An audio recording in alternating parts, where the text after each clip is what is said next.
Hi!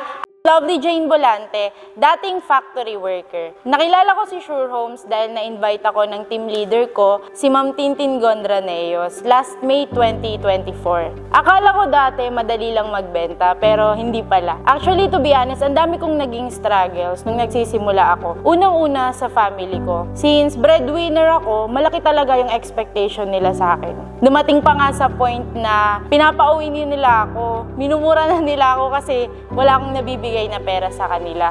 Lagi pa akong puyat nun. Actually, mga tulog ko nun 1 to 2 hours lang. Tapos, flyering na, posting na. Naalala ko, lagi pa akong nagugutuman nun. Since wala namang nagsusupport sa akin financially, lagi talaga ako nagugutuman to the point na nagkakasakit na ako. Sa sobrang gutom talaga. Tapos, naalala ko nun, kapag may mga meeting, trainings, assembly, lagi akong present kasi may free food. So, dun, nakakakain talaga ako ng maayos. Sobrang dami kong napagdaanan talaga, sobrang daming hirap, pero hindi yun naging reason para tumigil ako pagbebenta. Yun pa yung ginawa kong motivation para mas sumataw talaga dito sa industriya. Sobrang daming beses din akong na-reject. Actually, hindi ko na talaga mabilang yung sobrang daming client na nagdaan na hindi naman tumuloy. Pero, hindi talaga yun naging reason. Hindi pa rin ako nagpapigil. Kumbaga, yun talaga yung naging motivation ko. Kasi alam ko nun na kapag nare-reject ako, isa lang ibig sabihin nun. Ibig sabihin nun may ginagawa ako, nagpe-perform ako. Tuloy-tuloy lang ako kasi alam ko eventually lahat ng sacrifice at lahat ng pagod ko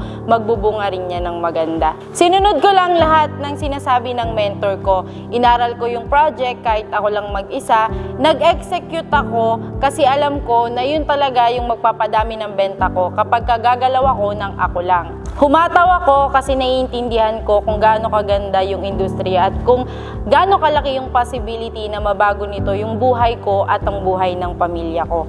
In-execute ko lahat ng learnings. 2 weeks ako nung nakuha ko yung unang benta ko at inulit-ulit ko lang yung ginagawa ko.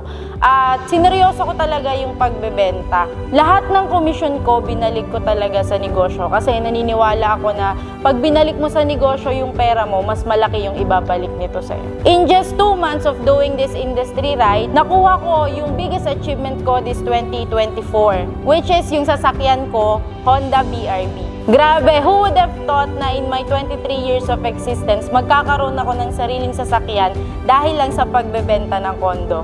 Lahat talaga posible, basta gagalingan mo lang at hahatawan mo lang. Sobrang grateful ko kasi unti-unti nang natutupad yung mga pangarap ko at syempre pangarap ko para sa pamilya ko. This coming 2025, I'm looking forward na mapalaki pa yung grupo ko at yung mga tao ko naman yung bumenta ng madami, magkaresulta at mabago yung buhay. Also, I would like to take this opportunity para magpasalamat unang-una kay Lord, sa family ko na naging lakas at motivation ko, kay Boss Che, kay Ma'am Julie, kay Ma'am Sol, kay Sir Lance, kay Ma'am Kyle, especially kay Ma'am Tin, sa leader ko.